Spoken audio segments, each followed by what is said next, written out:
business. And so what we have is Article 7 of our bylaws regarding meetings. The current wording states that general meetings, like we're at tonight, of the society shall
does not require a second. Therefore, all society members in favor of electing Doc Bishop to this position on the board of directors, please signify by raising your right hand. And all opposed? Thank you. The motion passes, and we welcome Doc and thank her for her continued dedication.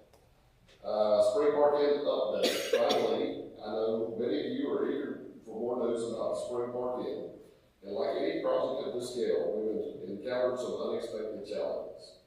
As unforeseen rock layer had to be removed, and we've had delays with contractors and weather. While this has pushed back our timeline, we're still working hard to open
or in small groups.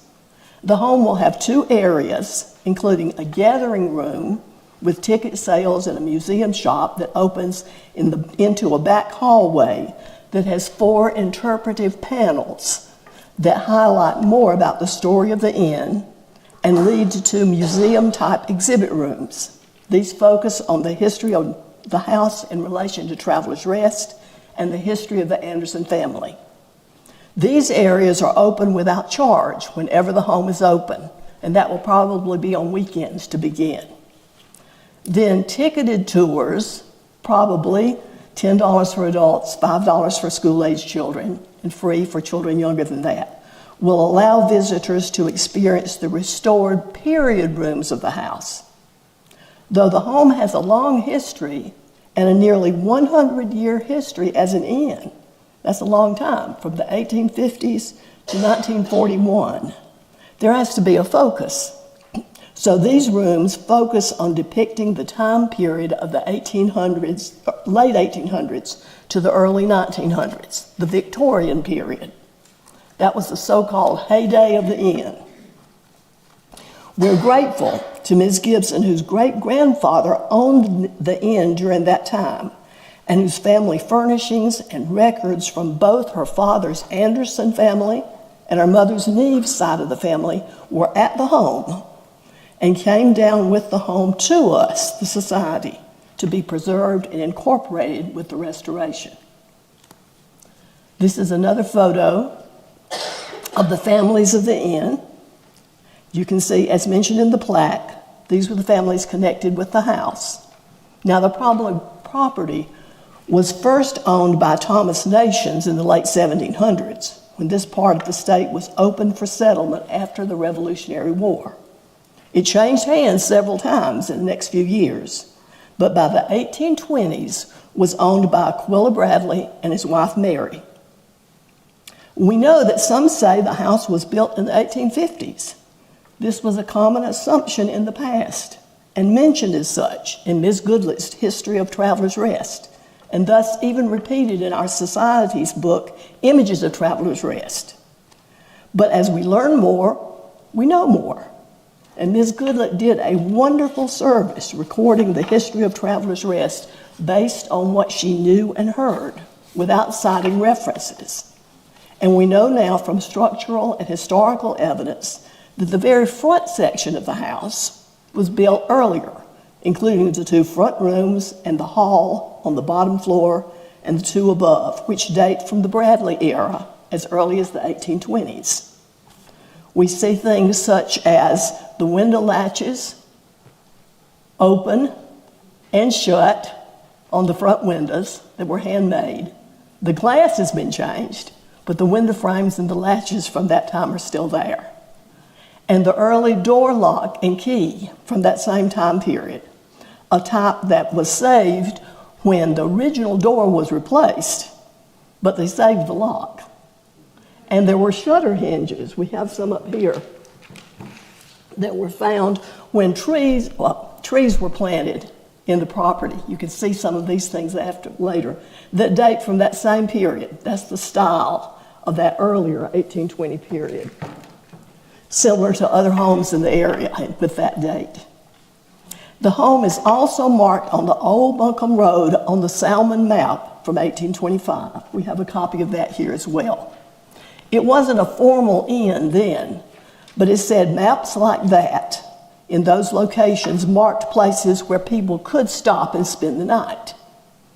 Even before the town was here, this entire area on the whole old Buncombe Road was known as a Travelers Rest, going between Buncombe County, North Carolina, and beyond, all the way down to Savannah and Charleston on the coast.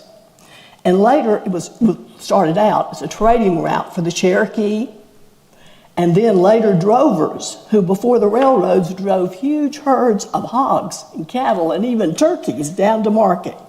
And after selling them, returned with money and items like coffee, cloth, pots and pans that they could have bought and then sold at stops along the way and stayed at inns along the way.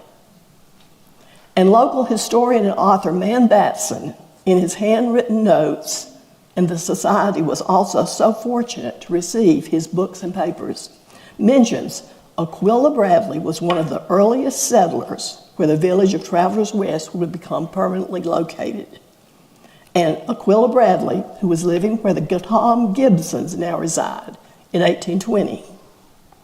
But next, before the Civil War, Chavis Montgomery and his wife, Mary Menifee McCarroll Montgomery, acquired the property, and he can be remembered as the father of the inn. He was a businessman who wanted to capitalize on the traffic and travel on the road. He was the one who built on, updated, and added a whole second section. You can see that behind the chimney. And the front part was probably a much simpler structure as well. He added what was an upstairs porch and the 2 floors, top and bottom. And in fact, there's stories of a descendant saying he remembers his grandfather talking about how, as a young boy, he saw that building happening. And with all Mr. Montgomery did, it must have seemed like he was building a whole new house. And it was probably the talk of the town. It was known at that time as the 9 Mile House because it was 9 miles from the city or settlement, we could say then, of Greenville Courthouse, which is what that village settlement was called at the time. This inn was a big deal because it was very fancy and opulent for the day. It was obvious of that from ads that he placed for travelers in the newspaper in Charleston.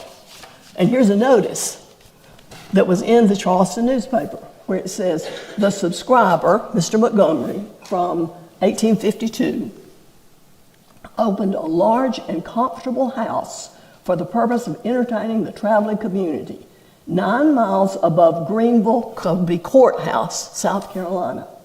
He pledges himself that no pains shall be spared to make all comfortable that may think proper to give him a call.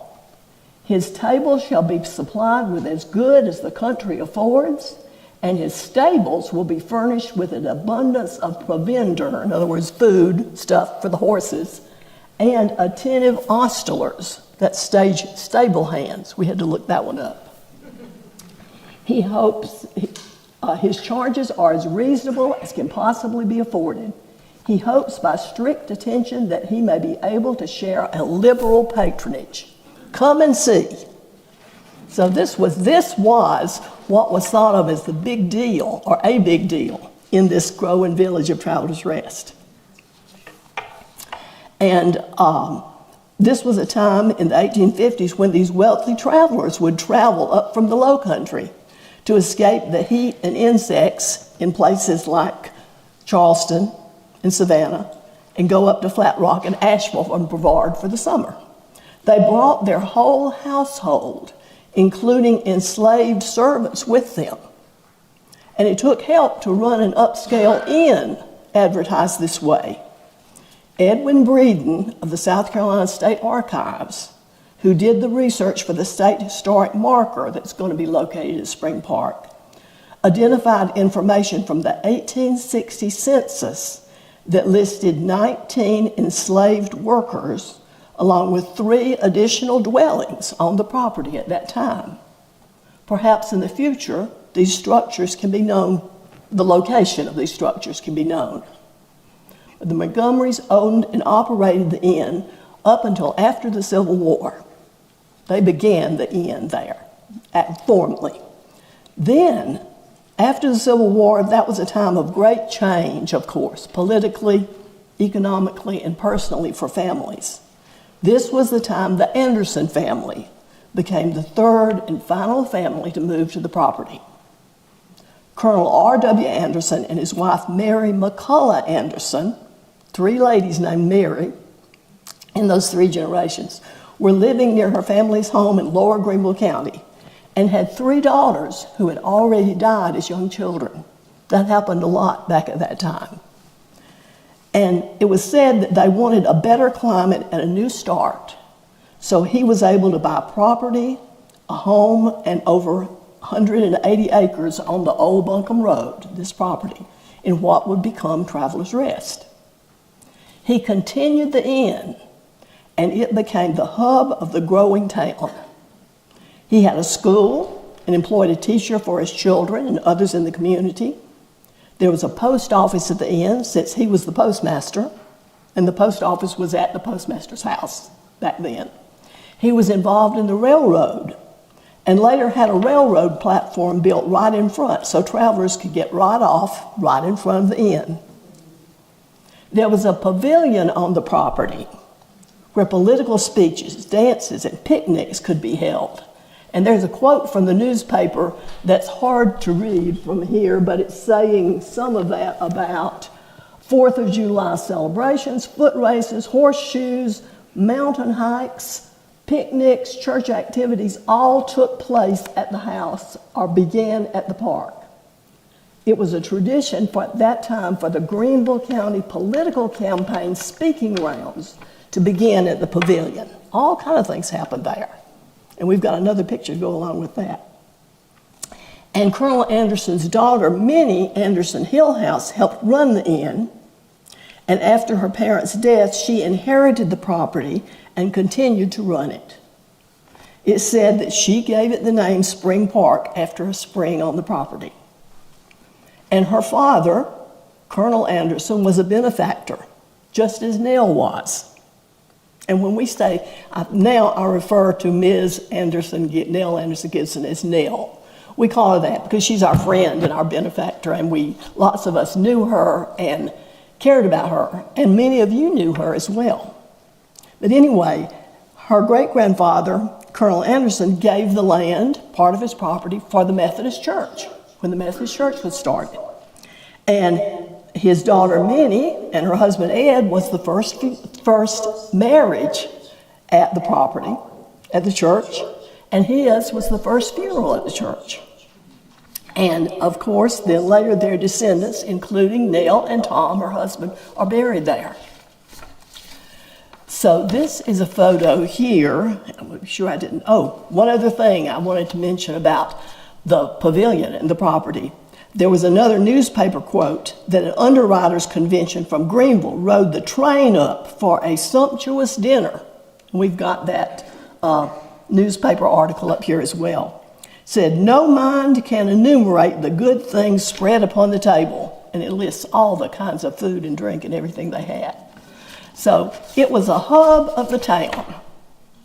And then after Minnie's death, she and her husband had no children, so she left the property to her nieces and nephew. And the Spring Park property came to Nell's father, her nephew, Robert W. or Roy Anderson. He and his wife, these are Nell's parents, Grace Neves Anderson, and their children, Nell and her brother, moved there then in 1941, when Nell was in the 4th grade.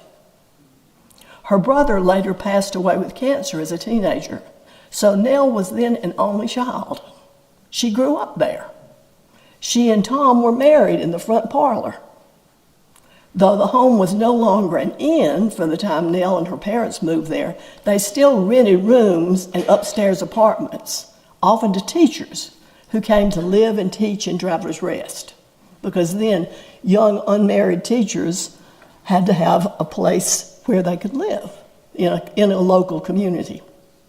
One of these was Diane Drake's mother, one of our board members, who lived at the house while teaching and then got married, and she and Diane's father had a 3-room apartment upstairs for several years. Diane remembers having her 4-year-old birthday party and swimming in the wading pool in the yard. And she and Nell shared the same birth date, so they had a birthday party together. The photo here, again, another photo from her parents' time, Nell's parents' time, a little later, shows the house and the new highway, but the old Buncombe Road was in the background and the train track going in front. And Nell's parents, when they lived there, continued to be involved in the community. Here's a newspaper photo, that's the one I was mentioning, of political speeches at Spring Park with dinner on the grounds. And look at all those people. The political speeches would start for the upper part of the county at Spring Park. And we got this picture from Frances Lockaby, and she said her husband, Louis Lockaby, was the young boy. If we can go back one more, yes, thank you. The young boy standing there beside his father. So this should probably be sometime in the 1940s. So that was still happening then. And next, yes, here's a photo of Nell's mother, Grace Neves Anderson, with a tea table at a ladies' reception in the house. So they were known for doing community activities, opening the house to guests and visitors while they were there. And here's a photo of Roy and Grace, Nell's parents, as they were older. Nell and Tom had lived away and traveled with his work with the Ford Motor Company, and then moved back to the home in the 1980s for early retirement to help care for her parents. And here's a photo from around that time with Nell and Tom in front of the house. And many of you know Tom was a big golfer, so he turned the part of the side property into the Spring Park driving range. The house was furnished with family pieces from both Nell's side of the family and Nell's mother's side of the family and her father's side of the family, acquired through the years, such as this sideboard in the entrance hall, one of the oldest pieces in the house. It's said to have come up from the lower part of the county in the 1800s with her great-grandfather and great-grandmother's Anderson family and McCullough family. Her great-grandmother was McCullough before she married the Anderson. And then here's a photo of Nell with the oak china cabinet. This was her grandmother's Neves china cabinet. When her mother's parents, William Arthur and Ethel Gilreath Neves, passed away, their things came here. And at the deaths of her mother's three sisters, Nell's great aunts, their family things came there. So we're fortunate to have so much of this, and including research and papers from Nell's aunt, Marion Neves Hawkins, the family genealogist, who traced Nell's, Neves, and Poole ancestry back to who, of course, but Dicey Langston. And we've got a copy of that lineage up here as well. In their later years, Nell and Tom lived primarily in the back section of the house, where more rooms had been gradually added over the years, with a kitchen, bedrooms, and sitting room. And in the early years, you remember, some people say, well, where was the kitchen during this time with all of the inn was there in the early 1800s and that time? In those years, the kitchen was usually in a separate building in the back, detached from the house. One reason being to prevent the house from catching on fire if the kitchen caught fire, because they had wood stoves that they used year-round. But anyway, when I first came to know Nell about 15 years ago, after learning we were related through her mother's side of the family, the front part of the house was already like a wonderful museum with family furnishings from both sides of her family. And the upstairs, I learned and later saw, was similar, filled with all these inherited family furnishings. It was important to Nell that something be done to preserve this house and all these treasures.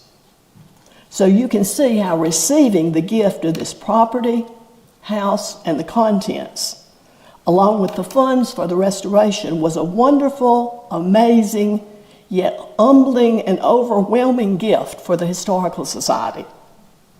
Nell's cousin Ed and his wife Laura, who are here tonight visiting with us, worked after Nell briefly moved to the Woodlands and after she passed away to access, organize, and categorize things. And our Spring Park collections and exhibit volunteers have continued to work. Now, of course, some modern elements were added during the restoration. There's still only plumbing in the back part of the house, the parts that were added later. That's why all the bathrooms are in the back. There's chamber pots in the restored period bedrooms. And there had never been heat or air conditioning on the second floor. There is now. The restoration included paint, wallpaper, furniture restoration, and floor refinishing. that reflected the Victorian period. At least 85% or more of the furnishings are original to the families of the house. It was a wonderful gift that Nell left to the society. But that was just the beginning. As we've said, it's an awesome responsibility to take care of this gift and share its story with the community. Funds will be continually needed for the ongoing care and maintenance of these treasures and for the future development of the park on the property. And the City of Travelers Rest has been a wonderful contributor to help fund the parking area and the work outside that's happening now. You'll gradually learn more and more about this, the house, the property, and the stories, as you become more and more involved. We're glad you're here tonight. And it was Nell's mother's and then Nell's dream for the house to be recognized on the National Register of Historic Places. And this happened in 1918 through the work of the Historical Society and historic preservationist Kyle Campbell of Preservation South, who also led the restoration. And here's a photo of Nell and Dr. A.V. Huff at the reception for the listing of the home on the National and Greenville County Historic Registers. He's the Furman professor, you know, who wrote a very well-known history of Upper Greenville County. He and Nell were good friends because their parents had been good friends, and they'd known each other for years. So Nell lived to see these recognitions happen. The property was gifted to the society in 2020 prior to her death, but she also lived to know that the house and property had been received by the Historical Society with the protection of an easement from Upstate Forever.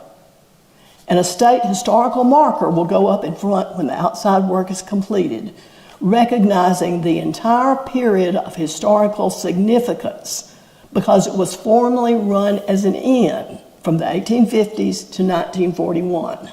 That's its claim to fame for the marker. And so Spring Park now has county, state, and national historical recognition. So our challenge and commitment says, through, you know this part by now, through the generosity of Nell Anderson Gibson, the property's been protected through the conservation group Upstate Forever and donated to the care of the Travelers Rest Historical Society to be a historical property and green space. Our goal is for the home to be open for tours and for use as small gatherings, for it to be self-sustaining and something which the community can be proud of and invested in its continuing care, and for everyone to know its story and how it fits into and reflects the history and development of Travelers Rest. And our challenge is to inspire everyone, to come forward and help us meet this goal. So I have to mention, in closing my part, that there's many community partners involved who've already helped us in so many ways. These are just some. I'll probably leave out some, but we can add those later. But we have briefly pictures of, yes, the Colonial Dames organization who placed the plaque that you saw. And also, before that picture changes, the Girl Scouts. They were the first, the Travelers Rest Girl Scouts. They were the first ones in who used their money from cookie sales to donate trash cans and recycling bins that are going to be placed when everything is done on the property. Then the Travelers Rest and Mountain Laurel Garden Clubs have helped with the grounds and Christmas decorations and planting, including a raised bed outside, trees upstate, and the Travelers Rest Rotary Club with community volunteers donated and planted trees on the property. The Travelers Rest High School FFA chapter cleaned up the grounds and labeled the new trees. There they are, and here's another picture of the FFA group. There were railings around the back ramp. Lonnie Alverson with Hearth and Home Forge and Barry Ballou of B&R Machining donated the railings on the back, and including the design, the materials, and the labor. They created those, designed those, made those, and put them in. That was a wonderful gift. And even the Fiber Arts Heritage Weavers from Hendersonville have held several fall demonstrations on the grounds for Fiber Arts Week. And Mrs. Claus read stories at the Holiday Hop. We hope to do that again this next year. And the whole thing of the house, as Nell's cousin Ed Neves has said, everybody contributed something, but nobody more than Nell. So you can learn more as you become more involved and see that how this home and this property belongs to all of us. And now, at this time, we'll hear from some other society members involved in what's been going on to get this house ready for visitors. Norma Jones and Laura LeBrenton are from our collections committee. Bill and Susan McKinney are working with exhibit rooms at the house. And Dee and Anna Houston will also be here at the front, and she will be happy to talk with you about volunteer opportunities or any other questions that you have.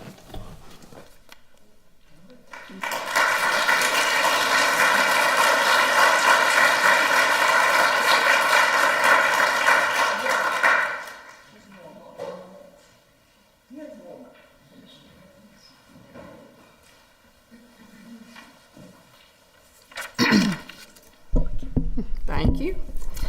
My name is Norma Jones. Good evening. I'm a member of the Collections Committee along with Stan Coleman, and we are working toward making sure we know everything that we have in our collection.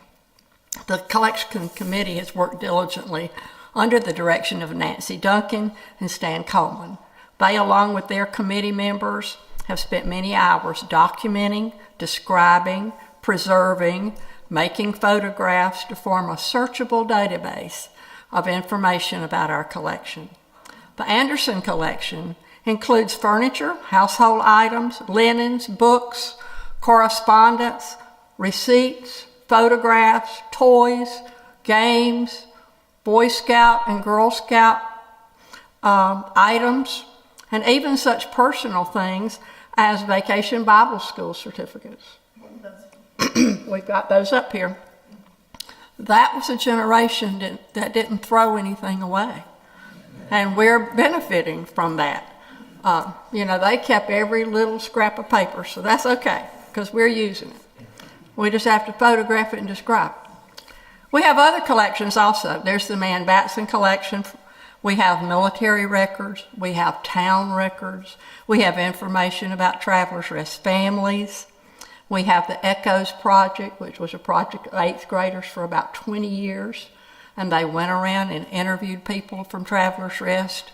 And those are tremendous things that we have to give us a feel and to see what life was like, what the memories are of the people who are from Travelers Rest. We have Native American history. We have circus posters. We have interviews with citizens and veterans. Our goal is to safely preserve our collections while maintaining accessibility for exhibits or activities which highlight the lives of Travelers Rest residents over the years. Tonight, our focus is the collection at Spring Park Inn and the families and stories of the house. We used items in our collection to help us see the day-to-day life of this family. Many pieces were passed from generation to generation. Nell Anderson Gibson was focused on maintaining the history of the house and using items from the family. For me personally, as I was going through some of the things that were going on, I found a little autograph book that Nell had when she was in 6th grade. That was real popular at that time. They didn't have a yearbook, but they signed an autograph book. And a lot of times they just put little poems in there. I enjoyed reading through it and recognizing names of people from Travelers Rest that I knew. We also have our senior yearbook, The Traveler, and it's signed by several of the same people who were in her 6th grade class. As Travelers Rest people, we experience the continuity of the school years. And those are special times and special things. Now, the job of the Collections Committee is to ensure the safety of our collection and to maintain the accessibility to that collection for exhibits or displays within the house. We do this in several ways. Security measures are in place to prevent theft or unauthorized access. There's climate control to have stable temperature and humidity levels to protect our artifacts. We're trained in proper handling techniques to prevent damage and to keep our artifacts safe. We use acid-free boxes, plastic sleeves for paper items like receipts and letters and other business correspondence. We use display cases to protect them from dust and light exposure, physical contact, while still making them visible for our visitors. We continue to make digital archives and are working on virtual tours for those unable to go to the second floor or that they're not able to come to Spring Park at all. We provide signage near our exhibits to explain the significance of the artifacts. We receive instructions about cleaning and proper handling of our artifacts. We join you in anxiously awaiting the opening of the Spring Park Inn.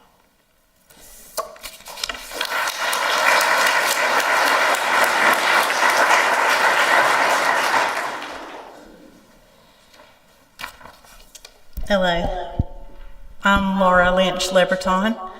I was born and raised in Travelers Rest, and my parents in 1959 bought one of the first houses that Abney Mills sold when they were selling off of their mill houses. And as I was a little girl, my daddy, Gene Lynch, worked there at the Abney Mills Renfrew Bleachery. For a short time he worked in the plant, and then he worked in the office, and this is where he met Roy Anderson. Roy Anderson was the business office manager. Daddy really enjoyed working there, and he loved Roy. Roy was a good man, and he was good to my father. And he was also a mentor, because when it came time for Roy to retire, the plant manager, Joe Bryce, promoted my dad to that position. And Daddy stayed there working on through the facility being sold a couple of times and until they closed in 1988. Daddy loved local history. He learned all that he could whenever he could. And he would often speak about Roy Anderson's house, also known as the Spring Park Inn, but it's always Roy Anderson's house, Laura. That is Roy Anderson's house. I said, yes, I know, Daddy. But he just wanted to remind me that it was important to the history of Travelers Rest. Much of what he knew about the house he learned from Roy, and he kept up with the news of Roy and his family through the years and what was going on at the house. He was so excited that Travelers Rest was that had a historical society. And he loved the museum. He waited patiently for the museum to open, and we got him down there, and he actually got to go through it before he died in 2018. But I love history, just like my daddy did. And it's a thread that kind of keeps him here with me. We both enjoyed research and sharing. And I believe that local history is it grounds us in a way that nothing else can. It makes what is a community a family. And I am just excited about this because a few years ago I joined the Historical Society and attended a docent training session and learned of the work that was going on at the Spring Park Inn. And I just had to be a part of it. They said something about we're going to inventory books, and I said, nobody's going to want to do that. I'm going to volunteer right away. So, because I wanted to get in there, and I did. I talked to Norma Jones and then to Nancy Duncan, and I've been working with them ever since. My granddaughter is 9 years old, and she is a member of the society now too. She enjoys listening to all the stories.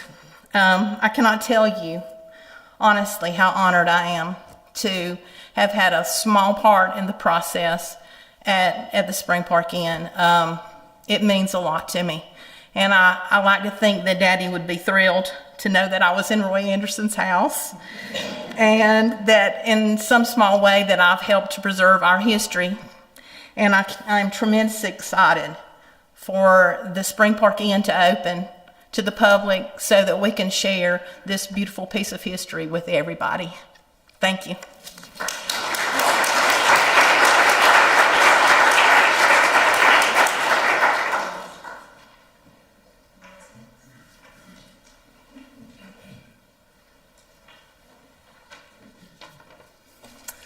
Good evening. I'm Bill McKinney, and this is my wife, Susan. And we've been involved with the Historic Society for about a year now. And we are primarily working to collect items to go into the display rooms. There are two of these rooms: the exhibit room that contains the history of the Spring Park Inn and Travelers Rest City. The second is the family room, and that contains the history relating to the Andersons, because the Andersons were there for 4 generations. Let me tell you a little bit about the rooms. When guests come into the exhibit room, they will see things like wallpaper from the 1880s that were discovered behind a panel when they were doing the restoration. You will see tools that were probably used or could have been used to build the house, which were found on the property. And you will see the lock that we saw on the video, and that is interesting in that it only had a lock on the inside. So because there was always somebody there to open the door, so there was no need to have a lock on the other side. There are also other items like silver that belonged to Mary McCullough Anderson. They came from Cedarhurst, her family home in Princeton, South Carolina. There's the portable writing desk that belonged to Colonel Anderson that he used in traveling to write letters, correspondence. We have letters from that he has written. And then you will see photographs or photos of the restoration of the house before and after. You will see exposed timbers that are in the attic, and the stone pillars that are beneath, things that you can't see when touring the house. And then there's also a few of the rooms that are available. And then the second room is the family room, and that is displaying things that were preserved by Nell Anderson Gibson, and they include things like furniture and toys that she and her brother enjoyed while they were growing up. Then there's family photos throughout the generations. There's also items like jewelry, a brass brooch that was found on property, all different kinds of things of that nature that just pertain to the Andersons. And then we've got to realize that this was a group effort. We couldn't have begun to do this without the help of all these committees: the collection committee, the opening committee, the museum committee. All of these people are working tirelessly every day, and they love history, and they want to preserve it for future use. So please give a shout out to these people that work so diligently every day to bring this all together. So I'll turn this over to my wife. I'm sure she's going to correct some of the things I've said, and she always has the last word. Well, no corrections, but you're surprised, I bet. But I would like to add a few comments. I'm Susan McKinney, and Bill and I thoroughly enjoyed being involved as volunteers with the Historical Society. As he said, we've been volunteering for about a year. We volunteered both at the History Museum and at Spring Park Inn.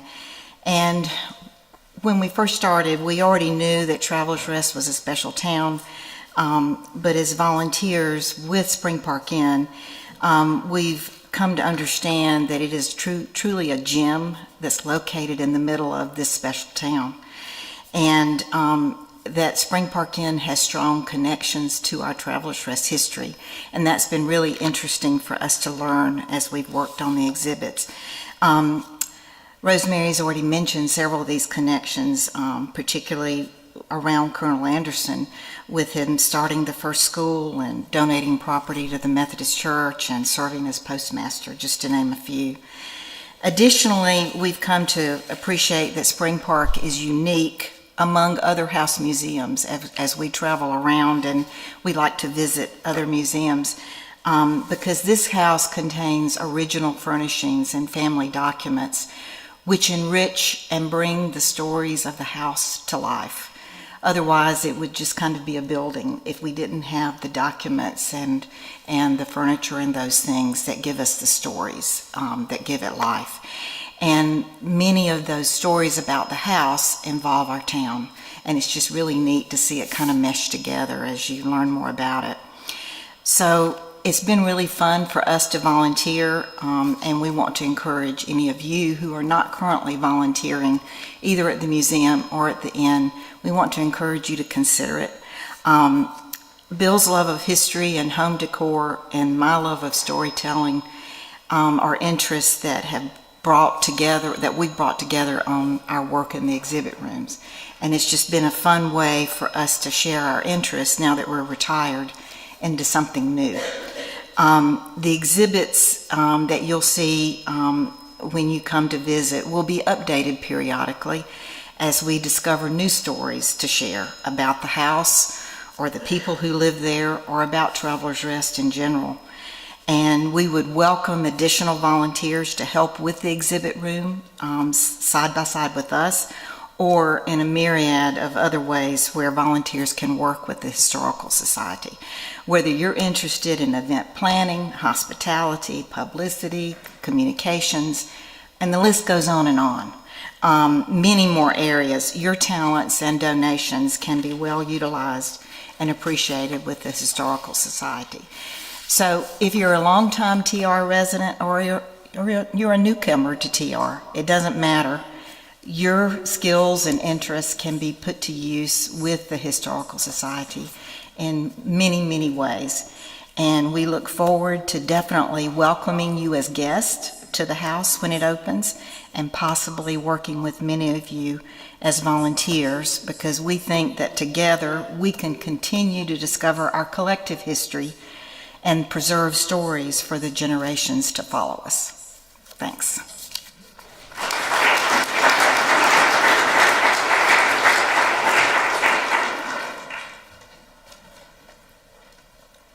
Just would like to thank everyone for coming out. Great crowd tonight. Just encouraged to see so many people showing up. Encouraged about the opening of Spring Park and looking forward to that coming later this year. Just wanted to mention in passing the passing of a giant, Martha Foster, one of our members of the society and a longtime helper. The services will be at TRUMC on Friday. You can view her obituary at the House Mortuary online. Again, thank you everyone for coming out, encouraged by the great crowd. And I want to bring up Robert Boggs to fill us in on our upcoming programs for the rest of the year. Thank you, Dr. Boggs.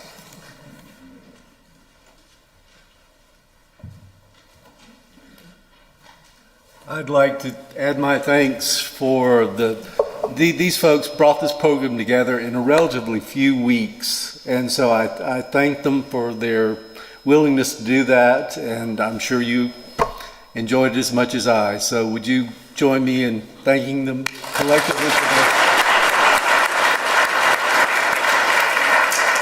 I want you to know that our next meeting, general meeting, will be 2 months from tonight on April 25th.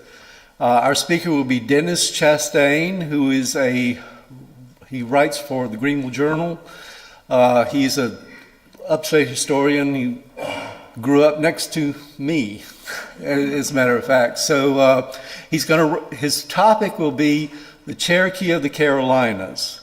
He has a program that you may have heard that he's done for several years now, called the Cherokee Path, the trading path of the. But this is about collectively about the contributions, mostly unheralded and unknown about the Cherokee contributions. So he's going to fill in those gaps for us. So I look forward to that. I hope you can be here on April 25th. That's me.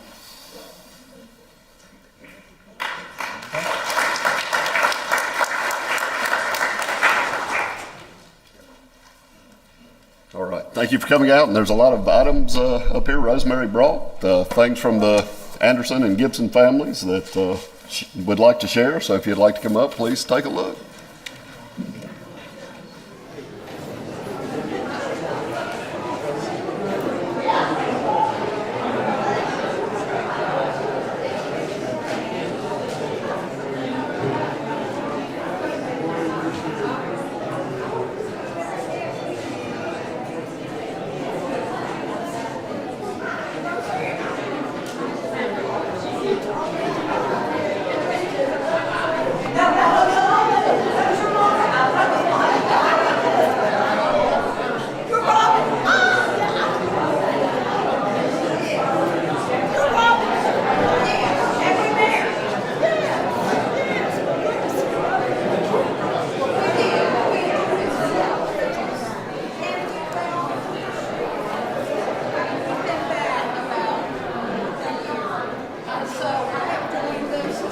Good to see you. Good to see you. How did your...